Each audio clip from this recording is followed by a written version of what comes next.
नमस्कार साथियों, आपका स्वागत है ज्ञान स्थली गुरुकुल हापुड़ में। मैं हूं रामनिवास सर और आज हम चर्चा करने जा रहे हैं उन सभी बड़ी चुनौतियों पर जिनसे भारत लंबे समय से जूझ रहा है: गरीबी, बेरोजगारी और जनसंख्या। शुरू करने से पहले आप सबसे निवेदन है कि आपको हमारी ये शैक्षिक पहल पसंद आए तो लाइक, शेयर, सब्सक्राइब जरूर करें ताकि शिक्षा का ये सफर और आगे बढ़ सके। इसमें हमारे मुख्य भाग होंगे गरीबी। भारत एक कृषि प्रधान देश होते हुए भी बड़ी आबादी गरीबी रेखा से नीचे जीवन व्यतीत कर रही है। गरीब केवल पेट की भूख नहीं बल्कि यह सपनों और अवसरों की भूख भी है। बेरोजगारी। भारत जैसे युवा देश के सामने सबसे बड़ी चुनौती रोजगार की कमी है। युवा जब हुनर के साथ अवसर पाता है तभी देश प्रगति की ओर बढ़ता है। जनसंख्या। भारत की जनसंख्या विश्व की सबसे बड़ी चुनौतियों में से एक है। जनसंख्या संसाधन है, लेकिन यदि इसे नियंत्रित नहीं किया जाए तो यह संसाधनों पर बोझ बन जाती है। इसी क्रम में हम अपने टॉपिक की तरफ बढ़ते हैं। परिभाषा। गरीबी रेखा एक आर्थिक सीमा होती है जो यह निर्धारित करती है कोई व्यक्ति या परिवार न्यूनतम आवश्यकताओं जैसे भोजन, वस्त्र, आवास, शिक्षा और स्वास्थ्य को पूरा करने में सक्षम है या नहीं। यदि किसी व्यक्ति की आय या उपभोग इस निर्धारित रेखा से कम है तो उसे गरीब माना जाता है। यह गरीबी का पैमाना है, ये परिभाषा है। आगे, गरीबी रेखा का निर्धारण कैसे होता है? गरीबी रेखा का निर्धारण भारत में गरीबी रेखा निर्धारण के दो प्रमुख आधार माने गए हैं।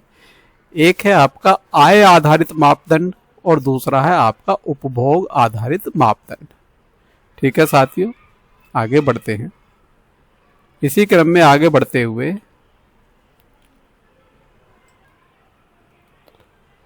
भारत में गरीबी रेखा निर्धारण की ऐतिहासिक पृष्ठभूमि क्या है, इस पे एक नजर मारते हैं। 1962 में योजना आयोग द्वारा पहली बार गरीबी मापने की आवश्यकता महसूस की गई। 1971 में एम स्वामी धनगड़े समिति, 1971 में वी एम धनगड़े ग्रामीणों के लिए 2400 कैलोरी व शहरों के लिए 2100 कैलोरी मानक सुझाया गया।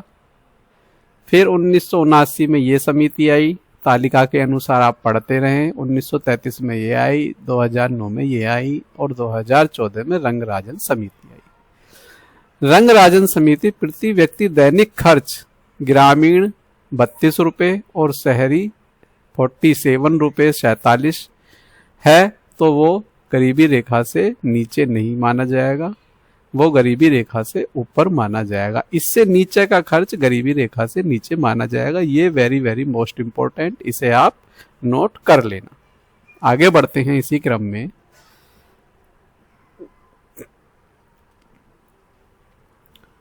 वर्तमान में किस समिति की सिफारिशें लागू हैं? सरकारी तौर पर तेंदुलकर समिति की सिफारिशें ही अभी मान्य हैं। आगे, हालांकि रंगराजन समिति अधिक यथार्थवादी मानी जाती है लेकिन इसे आधिकारिक मान्यता नहीं मिली। गरीबी के मापन के लिए उपयोग में आने वाले प्रमुख संकेत ये हैं आपके। Point number 1 HCR, point number 2 poverty gap index और पॉइंट नंबर 3 MPI। साथियों, इन पर नजर मार लेना। गरीबी रेखा से नीचे रहने वाले व्यक्तियों का प्रतिशत, ये गरीबी रेखा और वास्तविक आय खर्च के बीच की दूरी है और ये स्वास्थ्य, शिक्षा, जीवन स्तर के आधार पर UNDP द्वारा प्रयुक्त है। यहां से इनकी फुल फॉर्म भी पूछ ली जाती है। आगे बढ़ते हैं इसी क्रम में। आगे चलते हैं भारत में गरीबी की स्थिति और आंकड़े। तेंदुलकर समिति के अनुसार 2011-12 के आंकड़े ये हैं और रंगराजन समिति 2011-12 के आंकड़े ये हैं। नीति आयोग SDG इंडेक्स 2020-21 के आंकड़े आपके सामने ये हैं, आगे चलते हैं इसी क्रम में। सरकार द्वारा गरीबी उन्मूलन के प्रयास। सरकार द्वारा गरीबी उन्मूलन के लिए बहुत सारे प्रयास किए गए हैं, जिनके उद्देश्य आपके सामने हैं। क्या क्या योजनाएं हैं ये आपके सामने हैं। जैसे सरकार द्वारा मनरेगा चलाई गई। मनरेगा का उद्देश्य ग्रामीण क्षेत्रों में रोजगार की गारंटी है। इसी तरह से ये हैं, ये सारी गरीबों के उद्धार के लिए चलाई गई हैं। इन पे एक नजर आप मार लेना। वीडियो लंबी ना हो इसलिए मैं इसको आगे बढ़ाता हूँ। वीडियो रोक के आप इसको नोट कर सकते हैं। आगे आपको एक बहुविकल्पीय प्रश्नों की श्रृंखला आने वाली है, उसमें आपके सारे क्वेश्चनों का जवाब आपको मिल जाएगा। बहुत अच्छी श्रृंखला है जिसे ध्यान से पढ़ना है। इस श्रृंखला में बहुविकल्पीय प्रश्नों के आंसर के साथ साथ उसकी व्याख्या भी दी गई है। व्याख्या आप स्वयं पढ़ लें तो उससे हमें समय की बचत हो जाएगी और आपको समझने में आसानी होगी। भारत में सबसे पहले गरीबी रेखा का औपचारिक निर्धारण किसने किया, है ना? ऑप्शन आपके सामने आने वाला है। ऑप्शन आप देखिए और सोचिए कौन सा है। इसके बाद मैं आपको आंसर बताता हूं, फिर अगले क्वेश्चन की तरफ चलेंगे। चलते हैं अपने प्रश्न के आंसर की तरफ। इसका आंसर है ऑप्शन नंबर सी। व्याख्या देखें आप। व्याख्या 1970 में वीएम अल सिंघम ने उपभोग स्तर आधारित गरीबी रेखा का निर्धारण किया, पहली बार न्यूनतम कैलोरी आवश्यकता के आधार पर। अब साथियों आगे से आपको व्याख्या स्वयं पढ़नी है। आगे बढ़ते हैं अगले प्रश्न की तरफ। प्रश्न नंबर 2। प्रश्न नंबर 2 को पढ़ें और आंसर को अपने मन में सोचें।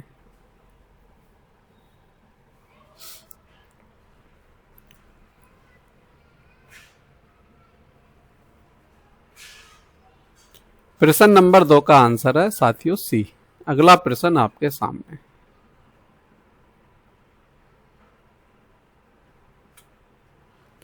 आंसर भी इसका साथ आ गया। रंगराजन समिति के अनुसार 2011 में भारत में कुल कितनी गरीबी दर थी?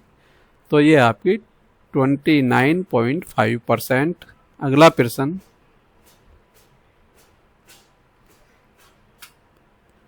प्रश्न नंबर 4। आंसर सोचिए जल्दी। प्रश्न भी आपको पढ़ना है, व्याख्या भी आपको पढ़नी है, मुझे केवल आंसर बताना है बस। आप स्वयं प्रश्न पढ़ते हैं तो आसानी रहती है आपको समझने में, नहीं तो प्रश्न मैं भी पढ़ के बता सकता हूं आपको।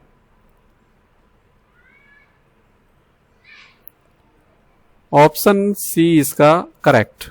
अगला प्रश्न आगे।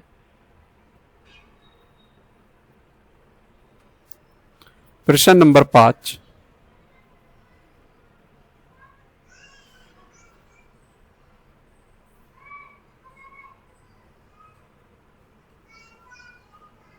तेजी से करते हैं, क्वेश्चन बहुत सारे हैं, काम बहुत सारे हैं। इसका ऑप्शन बी है।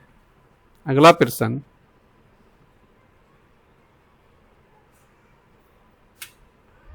अगले प्रश्न का भी ऑप्शन आपके सामने आ गया। गरीबी मापने के लिए प्रयुक्त पॉवर्टी गैप इंडेक्स क्या मापता है? तो ये मापता है आपका ऑप्शन नंबर सी, गरीबी रेखा और वास्तविक खर्च के बीच का अंतर क्या है। आगे बढ़ते हैं इसी क्रम में। प्रश्न नंबर 7।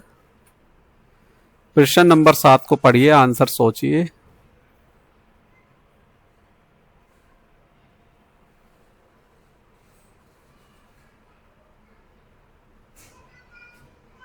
आंसर इसका सी। अगला प्रश्न। अगले प्रश्न की तरफ बढ़ते हैं साथियों। प्रश्न नंबर 8। प्रश्न नंबर 8। सोचिए क्या आंसर हो सकता है इसका।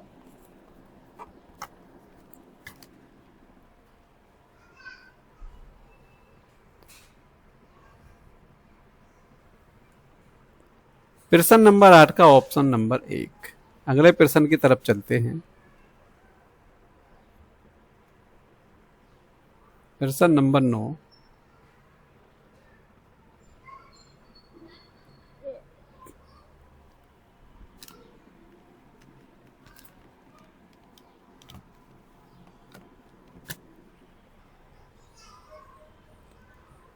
प्रश्न नंबर का आंसर है उपयुक्त सभी। अगला प्रश्न,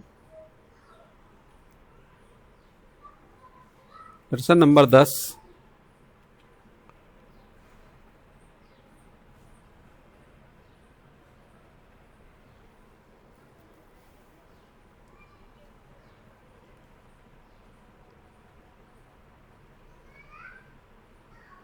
ऑप्शन बी। अगला प्रश्न,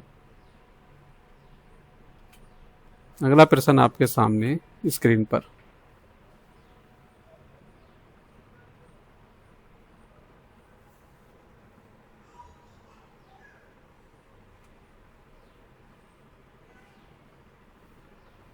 आंसर सी।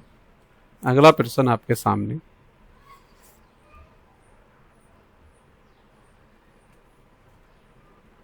प्रश्न नंबर 12।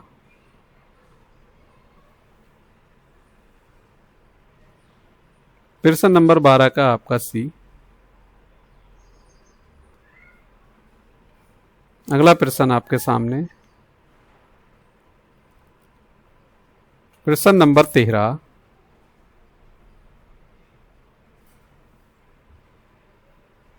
प्रश्न नंबर 13 का आंसर आपके सामने आने वाला है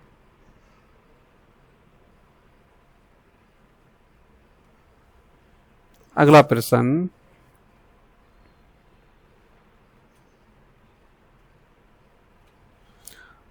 दोस्तों यदि आप व्याख्या पढ़ते रहेंगे तो आपके कॉन्सेप्ट और ज़्यादा अच्छे से क्लियर हो जाएंगे, इसलिए आप व्याख्या जरूर पढ़ें।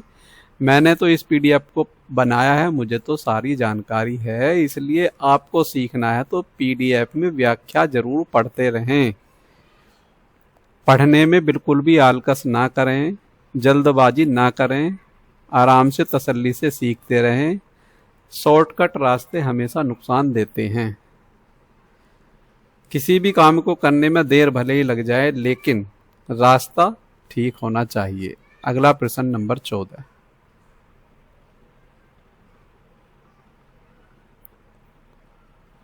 प्रश्न नंबर 14 का ऑप्शन नंबर बी। अगला क्वेश्चन,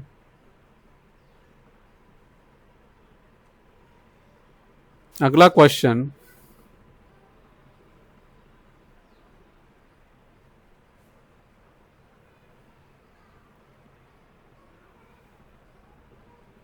ऑप्शन बी इसका आंसर है। अगला प्रश्न,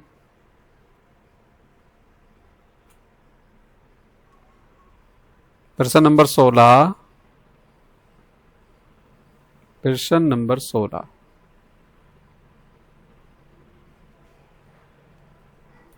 ऑप्शन डी।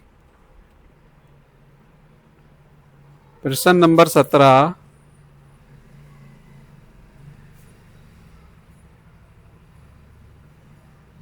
प्रश्न नंबर 17 का ऑप्शन सी साथियों। अगला प्रश्न,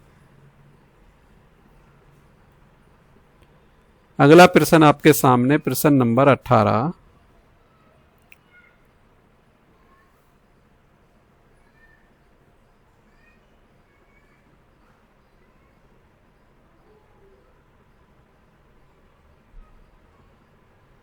प्रश्न नंबर 18 का ऑप्शन बी। अगला प्रश्न, प्रश्न नंबर 19।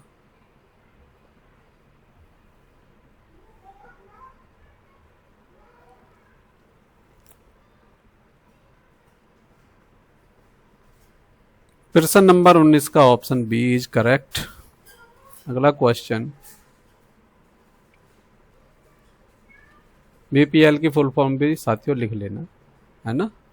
अगला प्रश्न,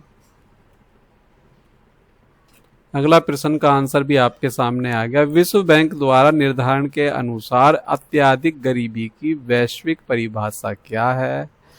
तो विश्व बैंक के अनुसार ये है आपकी 1.90 प्रतिदिन, ये है आपकी डॉलर में। अगला क्वेश्चन,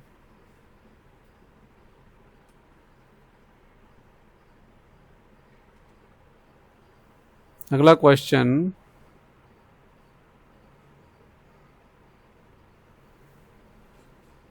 ये नारा दिया था साथियों इंदिरा गांधी ने। अगला प्रश्न आपके सामने 1971 में दिया था। ये भी आपको डेट नोट कर लेना। जो चीज आपको अच्छी लगे उसको नोट करते चले जाओ, सारा ही टॉपिक इंपॉर्टेंट है। एक क्वेश्चन अवश्य आएगा, 100% एक क्वेश्चन आएगा।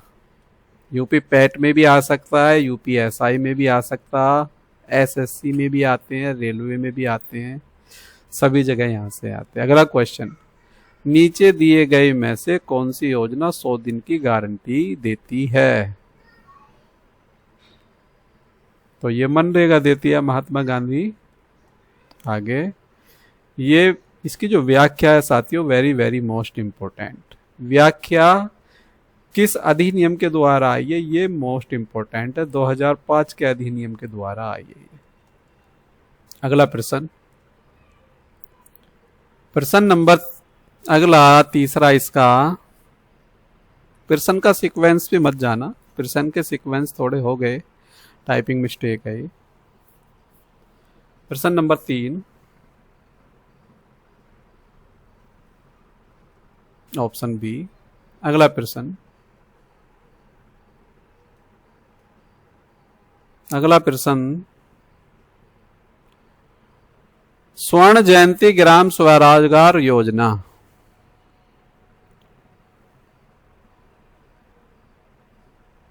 ऑप्शन इसका बी। अगला प्रश्न, प्रश्न नंबर 5। अगला,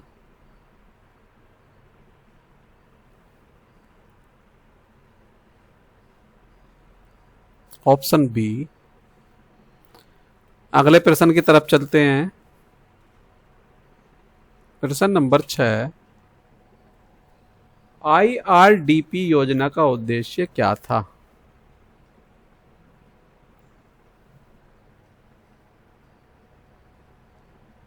ऑप्शन सी। आगे बढ़ते हैं इसी क्रम में। IRDP की फुल फॉर्म लिख लेना, वेरी वेरी मोस्ट इंपॉर्टेंट है। लापरवाही ना करना, कब शुरू हुई ये भी आप लिख लेना, ठीक है। आगे अगले क्वेश्चन की तरफ। प्रश्न नंबर 7,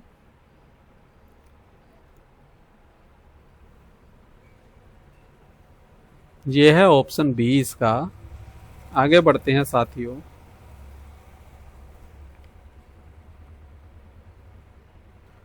प्रश्न नंबर 8, प्रश्न नंबर 8,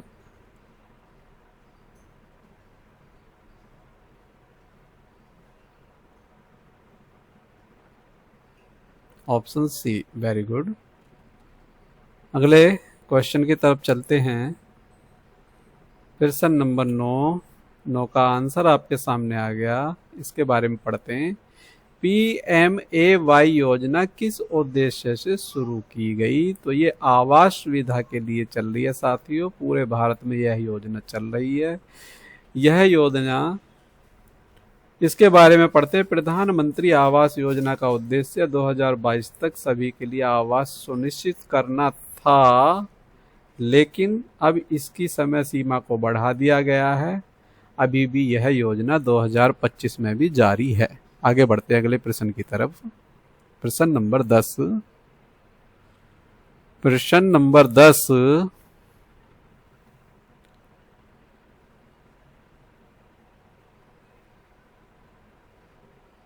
ये इसको मिलता है ऑप्शन डी को। अगला प्रश्न, प्रश्न नंबर अगला 11,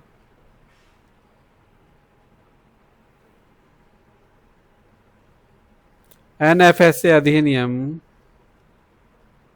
साथियों खाद्य सुरक्षा से संबंधित है, ऑप्शन सी। अगला प्रश्न, प्रश्न नंबर 12, मनरेगा किस वर्ष शुरू हुई?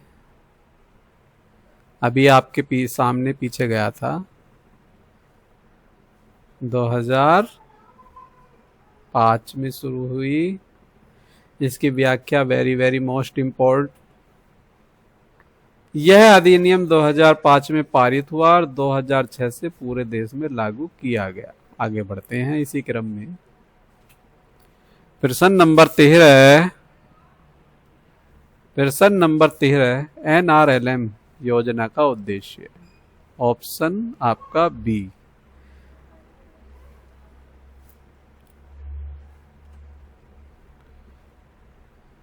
NRLM का उद्देश्य है कि ग्रामीण बीपीएल परिवार स्वयं सहायता समूह SHGS के माध्यम से आर्थिक रूप से आत्मनिर्भर बने। अगला question number 14। Question number 14 answer बताइए, सोचिए जरा।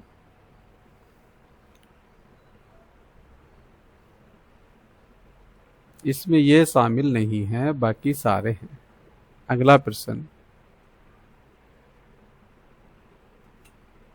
नंबर 15 का ऑप्शन आपके सामने है। किस योजना के अंतर्गत महिलाओं को एलपीजी कनेक्शन मुफ्त में दिया गया है? उज्ज्वला योजना के अंतर्गत दिया है। वेरी वेरी मोस्ट इम्पोर्टेंट है भाई, ये इसको आप नोट कर लेना, ठीक। अगला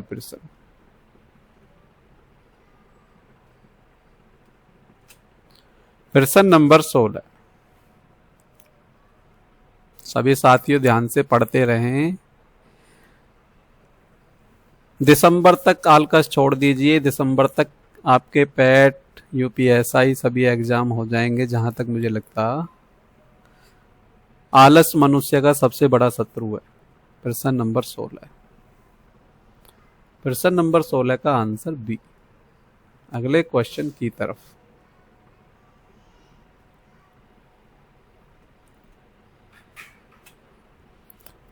प्रश्न नंबर 17 पढ़िए।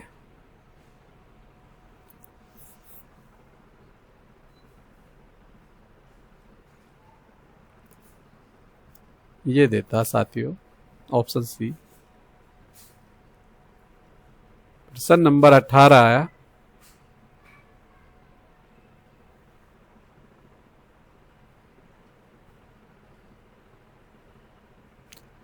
राज्य सरकारी करती हैं साथियों। अगले प्रश्न की तरफ बढ़ रहे हैं।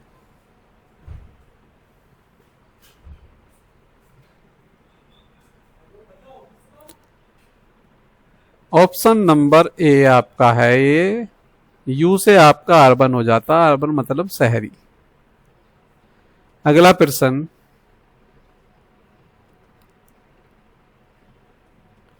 जी से ग्रामीण है आपका और यू से अर्बन है आपका। आगे प्रश्न नंबर 20।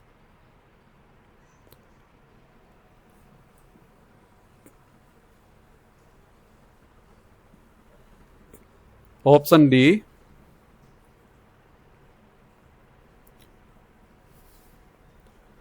मिड डे मील योजना स्कूलों में भोजन देती है, जबकि अन्य योजनाएं डीबीटी आधारित हैं और इस योजना के तहत सभी बच्चों को निशुल्क भोजन दिया जाता है, चाहे वो किसी भी कैटेगरी का है। आगे चलते हैं अपने अगले टॉपिक की तरफ। जनसंख्या की वर्तमान स्थिति। भारत में जनसंख्या 142.86 करोड़ है। यूएन के अनुसार 2023 तक है ये। 2021 में जनगणना का कार्य पूरी तरह से नहीं हो पाया कोविड की वजह से। जनसंख्या वृद्धि दर लगभग 1% प्रति वर्ष है। TFR टोटल फर्टिलिटी रेट आपका ये है। NFHS आपका ये है।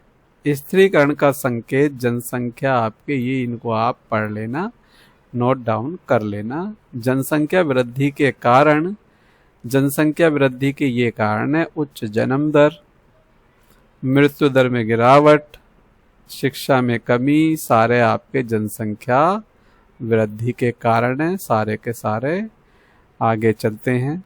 एक बार पढ़ लेना, इनको नोट करने की जरूरत नहीं है, आप पढ़ के समझ लोगे आसानी से, इतना ही काफी है बस। जनसंख्या वृद्धि का प्रभाव क्या पड़ता है? अर्थव्यवस्था पे पड़ता है, पर्यावरण पे पड़ता है, सार्वजनिक सेवाओं पे, शहरीकरण पे और महिलाओं पर प्रभाव पड़ता है। कारण और प्रभाव आप सारे ये आप पढ़ सकते हैं, क्या क्या इसमें प्रभाव है, वीडियो को रोककर।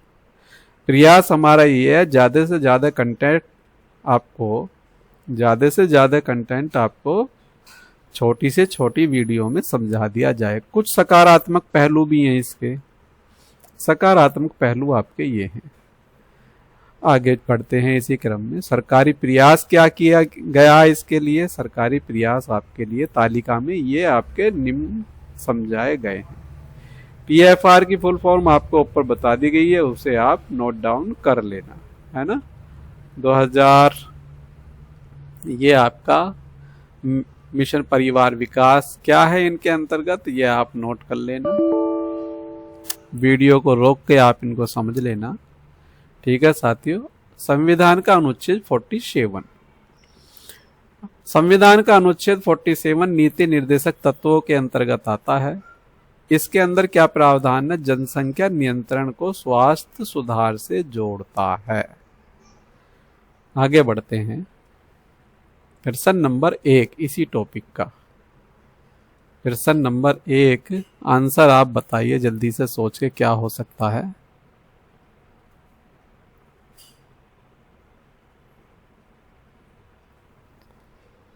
प्रश्न नंबर 1 का आंसर आपका सी।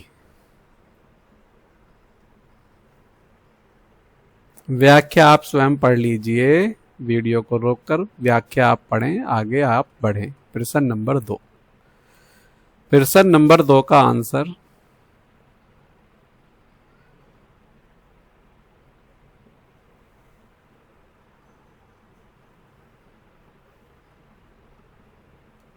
अगला प्रश्न,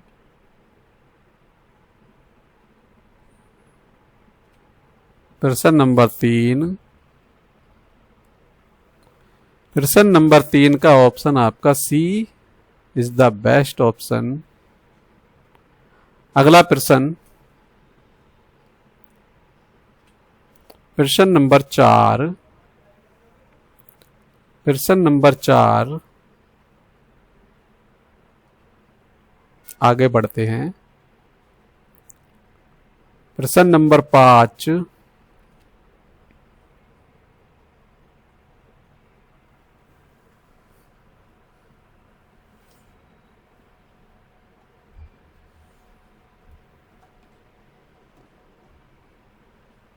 प्रश्न नंबर 5 का ऑप्शन बी आपका करेक्ट।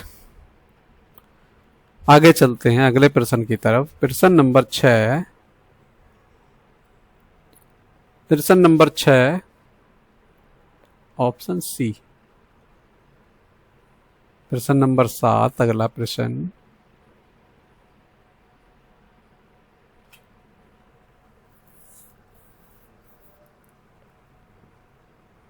प्रश्न नंबर 7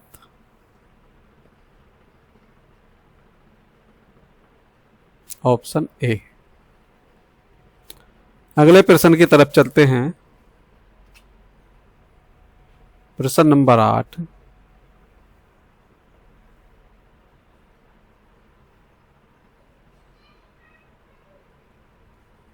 ऑप्शन सी।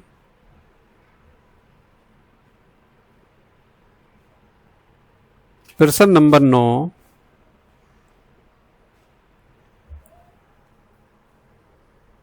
प्रश्न नंबर 9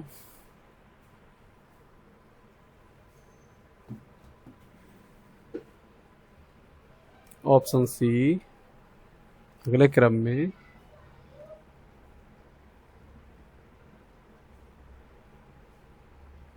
प्रश्न नंबर 10 अनुच्छेद 47 में व्यवस्था है ये। भारत के संविधान में जनसंख्या नियंत्रण किस अनुच्छेद से जुड़ी है? ये 47 में है, लेकिन 47 में नीति निर्देशक तत्वों के अधीन है और नीति निर्देशक तत्व राज्य सरकार के अंतर्गत आते हैं। राज्य सरकार चाहे तो लागू कर सकती है, ना चाहे तो ना करे, लेकिन इनके खिलाफ किसी भी न्यायालय में याचिका नहीं डाल सकते हैं। मौलिक कर्तव्य और नीति निर्देशक तत्व न्यायालय से बाहर रखे गए हैं। इनके खिलाफ किसी भी प्रकार की अपील का प्रावधान नहीं है। आगे बढ़ते हैं अगले क्वेश्चन की तरफ। प्रश्न नंबर 11, प्रश्न नंबर 11,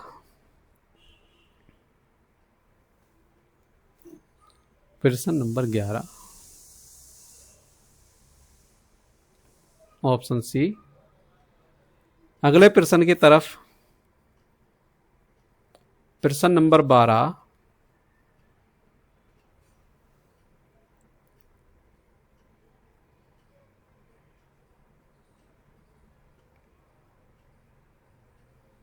ऑप्शन सी। अगले प्रश्न की तरफ चलते हैं। प्रश्न नंबर 13। प्रश्न नंबर 13।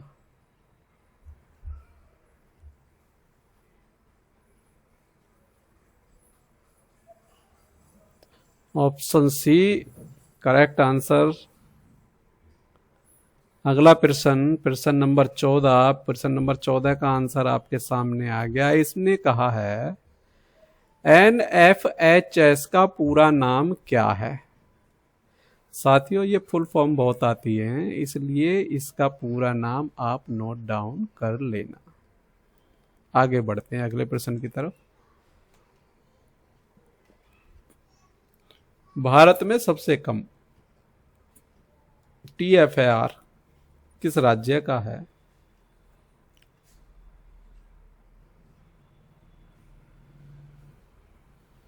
सबसे कम है पुदुचेरी का। यह हमारा केंद्र शासित प्रदेश है। आगे बढ़ते हैं।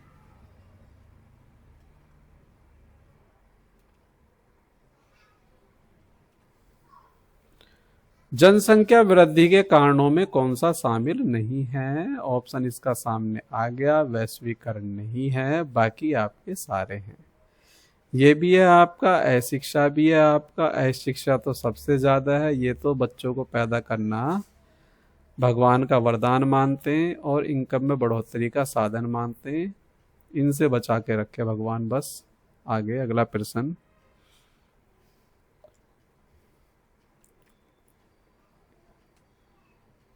प्रश्न नंबर 17।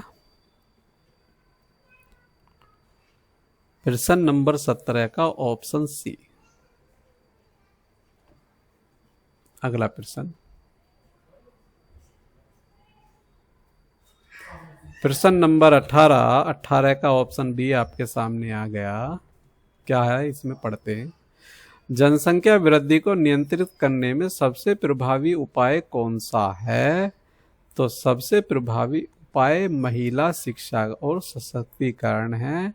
इसके साथ साथ यदि सरकार जनसंख्या नियंत्रण कानून ले आए और अधिकतम 2 बच्चे का प्रावधान कर दे तो ये सबसे बेस्ट ऑप्शन होगा। यदि तीसरा बच्चा होता है तो उसे कोई भी सरकारी सुविधा नहीं दी जाएगी।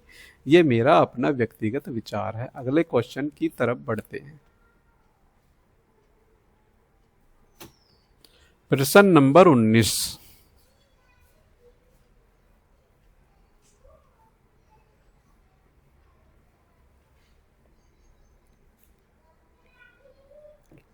प्रश्न नंबर 19 का ऑप्शन बी करेक्ट आंसर।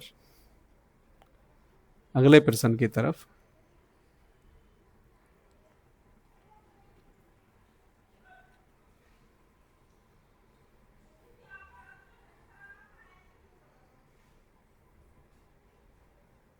अगले क्वेश्चन की तरफ मैं कुछ चेक कर रहा था साथियों। SDG की फुल फॉर्म भी आप लिख लेना, है ना। ये भी आपका अच्छा टॉपिक है। अगला प्रश्न, प्रश्न नंबर 20।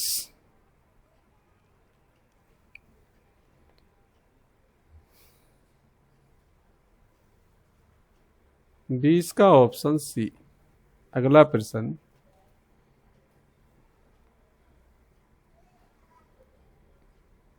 प्रश्न हमारे खत्म हो गए। प्रश्नों की श्रृंखला हमारी खत्म हो गई है। आगे आता है जनगणना।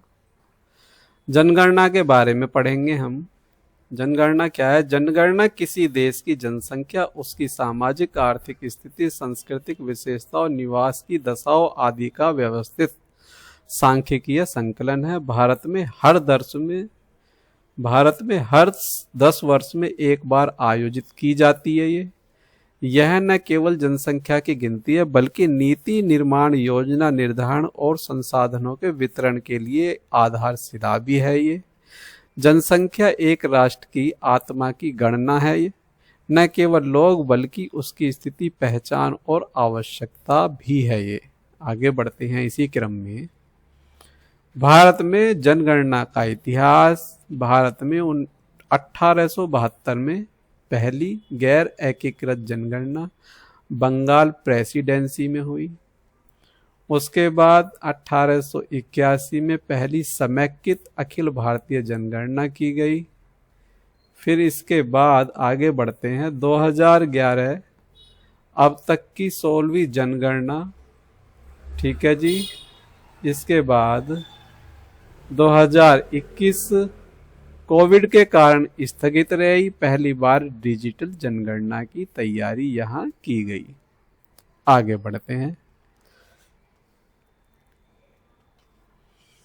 जनगणना का आयोजन कौन करता है? भारत सरकार का गृह मंत्रालय करता है। ठीक है जी। आरजीआई के तहत होती है। आरजीआई क्या है, इसकी फुल फॉर्म आप लिख लेना। जनगणना अधिनियम 1948 है, इसको आप नोट कर लेना। जनगणना की प्रक्रिया क्या होती है? 2 चरणों में होती है। 2 चरणों में कैसे कैसे होती है? गृह सूची के द्वारा होती है एक तो, और एक होती है जनसंख्या गणना। ठीक है। आगे बढ़ते हैं। जनगणना का क्या उद्देश्य है? देखो, जनगणना का उद्देश्य भी हमें पता होना चाहिए। नंबर 1, देश की जनसंख्या का सटीक अनुमान लगाना, जनसांख्यिकीय विश्लेषण करना, जन्म मृत्यु विवाह प्रवास आदि योजनाओं व नीतियों के लिए डेटा उपलब्ध कराना, सामाजिक व आर्थिक संकेतों की समीक्षा करना, संसदीय विधानसभा क्षेत्रों का परिसीमन करना, आरक्षण, अनुदान व संसाधन आवंटन हेतु आधार तैयार करना। इसलिए जनगणना की जरूरत पड़ती है। ठीक है। इसको नोट करने की जरूरत नहीं है, केवल समझना बस।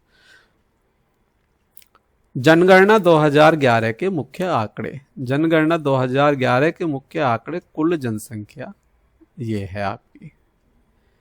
जनसंख्या वृद्धि दर ये है 17.7%।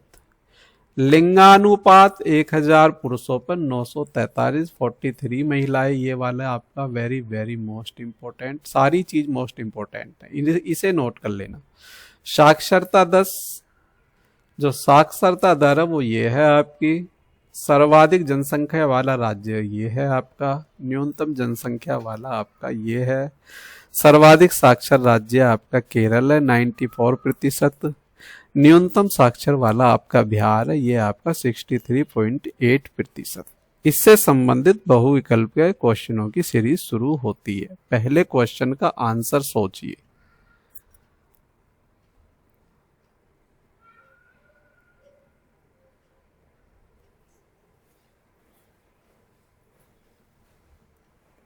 पहले क्वेश्चन का आंसर आपका बी। अगले क्वेश्चन की तरफ बढ़ते हैं।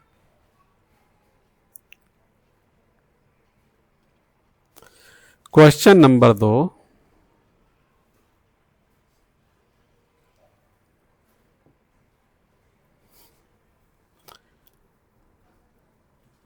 हमारे साथ जितने भी साथी जुड़े हैं सब विद्वान महापुरुष हैं, बस किसी न किसी कारण से अपने लक्ष्य तक नहीं पहुंच पाए हैं। उस लक्ष्य को पूरा करने के लिए ये एक छोटा सा प्रयास है।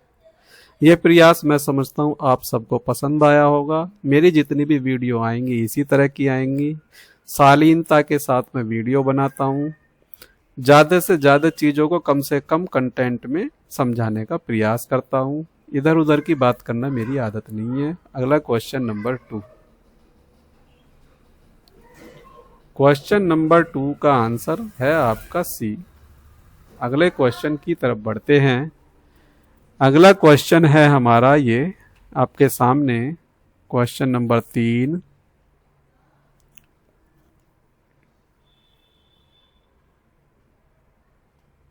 Option C.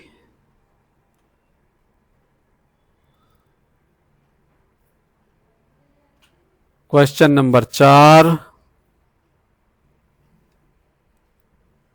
Question number 4 option B. अगला क्वेश्चन, भारत में जनगणना अधिनियम कब पारित हुआ? 1948 में पारित हुआ। यह ऑप्शन आपके सामने है। अगले क्वेश्चन की तरफ चलते हैं। क्वेश्चन नंबर 6, आंसर सोचिए। अभी आपने पढ़ा था ऑप्शन नंबर बी इसका सबसे सही आंसर है। अगला क्वेश्चन, प्रश्न नंबर 7,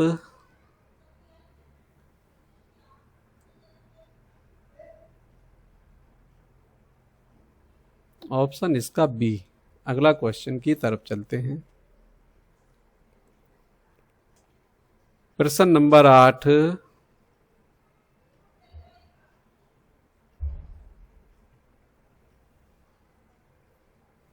आठ का ऑप्शन भी आपका बी है।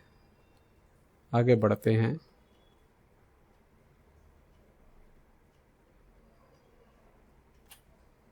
इसका ऑप्शन आपको दिख गया है, इसके बारे में पढ़ते हैं। भारत में जनगणना का उद्देश्य क्या है? ऑप्शन नंबर बी, सामाजिक, आर्थिक, सांस्कृतिक और जनसंख्या संबंधी डेटा इकट्ठा करना। जनगणना में व्यक्ति, परिवार, आवास, शिक्षा, रोजगार सहित व्यापक डाटा संग्रह किया जाता है। अगले क्वेश्चन की तरफ। प्रश्न नंबर 10,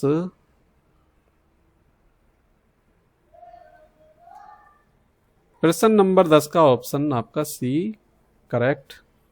अगला क्वेश्चन, प्रश्न नंबर 11, प्रश्न नंबर 11, प्रश्न नंबर 11 का है ऑप्शन आपका बी। अगले प्रश्न की तरफ चलते हैं। साथियों, वीडियो थोड़ा लंबा हो गया लेकिन ज्ञानवर्धक है, काफ़ी चीज़ों की नॉलेज हुई है। बस थोड़ी देर और लगेगी, बस ज़्यादा टाइम नहीं है, थोड़ा समय और दीजिए। बस वीडियो पूरा देखिए। एक भी क्वेश्चन यदि छूट गया तो समझो आपका नुकसान होने वाला है। हो सकता है उसी में से कोई क्वेश्चन आपको एग्जाम में आ जाए। क्वेश्चन नंबर 12,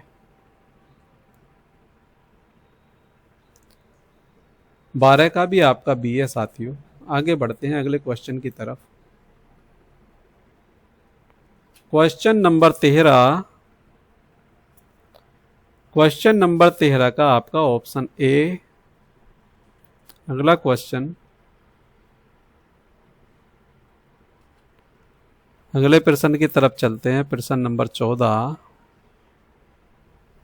प्रश्न नंबर 14 का ऑप्शन बी। अगला प्रश्न, प्रश्न नंबर 15,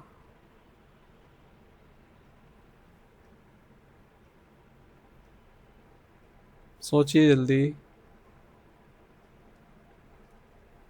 अगला प्रश्न,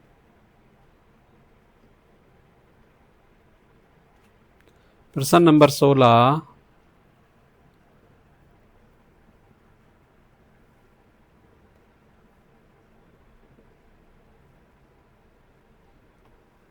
अगला प्रश्न,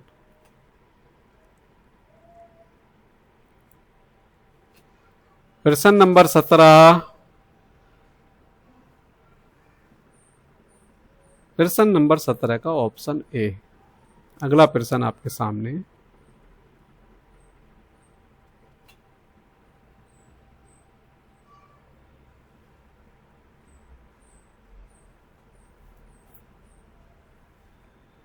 ऑप्शन बी। अगला प्रश्न, प्रश्न नंबर 19,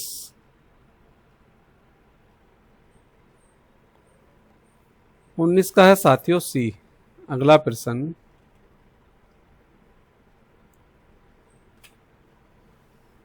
प्रश्न नंबर 20,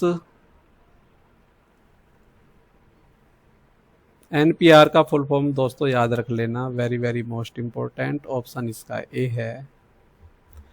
अगले प्रश्न की तरफ चलते हैं। प्रश्नों की सीरीज हमारी समाप्त हुई। अगला टॉपिक हमारा शुरू हुआ, बेरोजगारी का प्रकार, बेरोजगारी के प्रकार कितने होते हैं? घर्षणात्मक बेरोजगारी, जब कोई व्यक्ति नौकरी बदल रहा होता है या नए काम की तलाश में होता है।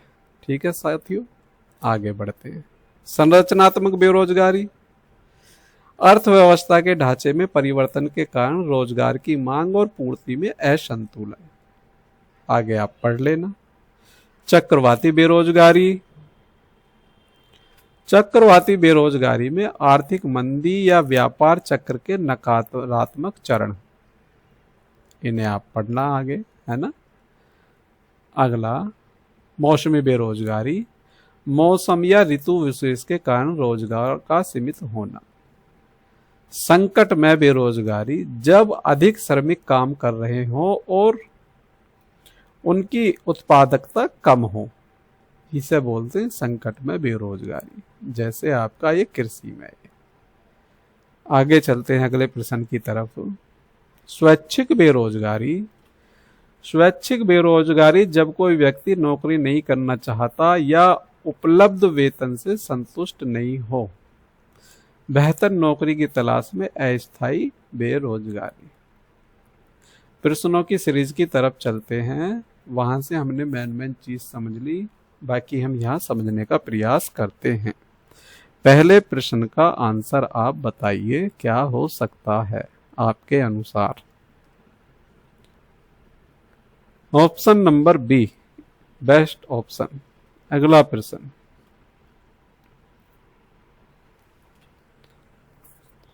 घर्षणात्मक बेरोजगारी, अभी आपने समझा। ऑप्शन नंबर एक। अगला प्रश्न,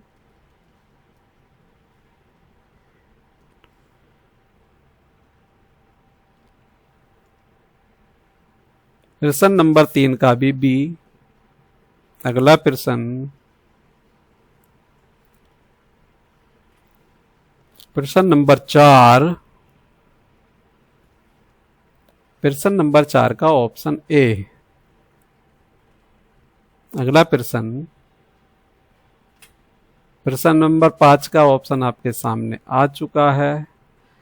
कृषि में मौसम के अनुसार काम होता है जिससे बेरोजगारी होती है, और सबसे ज्यादा प्रच्छन्न बेरोजगारी कृषि में ही होती है। प्रच्छन्न बेरोजगारी भी कृषि के अंतर्गत ही होती है, मतलब 4 दिन काम 8 दिन खाली रहना, ये होता है प्रच्छन्न बेरोजगारी। प्रश्न टॉपिक आपका हेडिंग नंबर 6, प्रश्न नंबर 6, संकट में बेरोजगारी। आंसर आप बताइए फटाफट। सोच लिया होगा, ऑप्शन नंबर इसका ए है।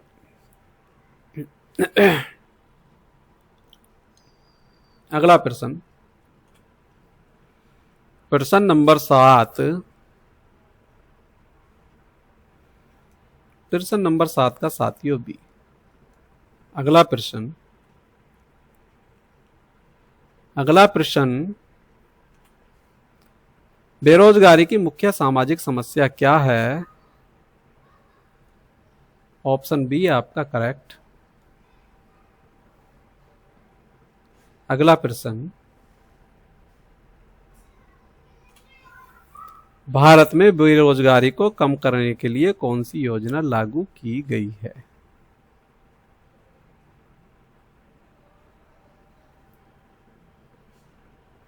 Option number B.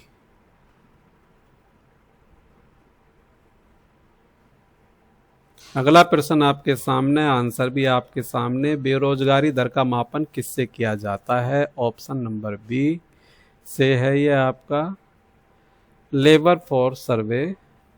अगला क्वेश्चन आपके सामने,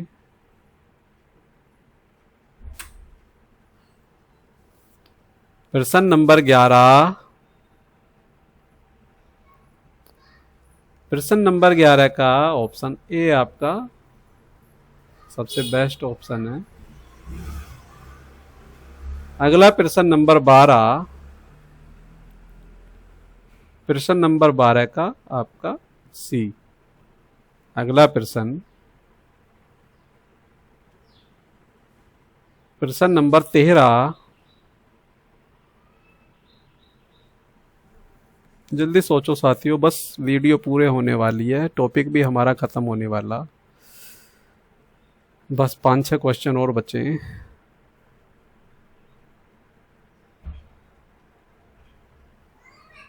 प्रश्न नंबर 13 का जल्दी सोचिए क्या है। प्रश्न नंबर 13 का ए है। अगले क्वेश्चन की तरफ। बेरोजगारी का आर्थिक प्रभाव क्या है? प्रश्न नंबर 14। 14 का आपका बी। अगला प्रश्न, चक्रवाती बेरोजगारी अभी आपने पढ़ा था, ये व्यापार चक्र पर आधारित होती है। अगला प्रश्न आपके सामने। प्रश्न नंबर 16।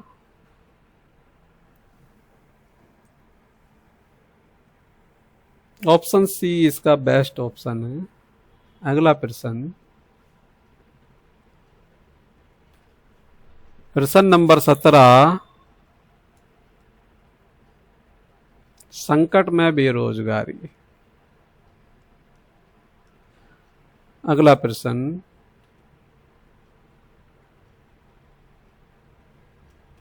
प्रश्न नंबर 18। 18 का सी।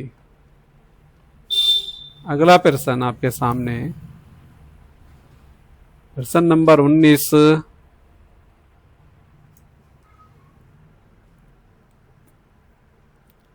Option D. अगला प्रश्न।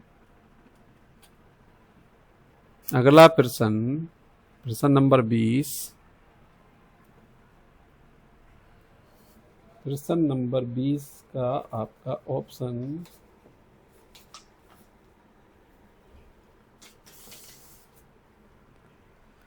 बीस का ऑप्शन साथियों जल्दी सोचो, लास्ट क्वेश्चन है, ठीक जाना चाहिए ज्यादातर का।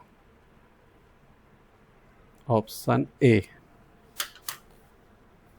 साथियों, गरीबी, बेरोजगारी और जनसंख्या ये केवल समस्याएं नहीं हैं, बल्कि हमारे भविष्य की दिशा तय करने वाले प्रश्न भी हैं। यदि हम शिक्षा, जागरूकता और आत्मनिर्भरता की राह पर चले तो इन समस्याओं को अवसरों में बदल सकते हैं। अंत में आप सबसे निवेदन है कि इस वीडियो को लाइक करें, शेयर करें और हमारे चैनल ज्ञान स्थली गुरुकुल को सब्सक्राइब करें, ताकि शिक्षा का यह प्रकाश हर कोने तक पहुंच सके। धन्यवाद। मैं हूं रामनिवास सर। फिर मिलेंगे एक नए वीडियो के साथ। जय हिंद, जय भारत।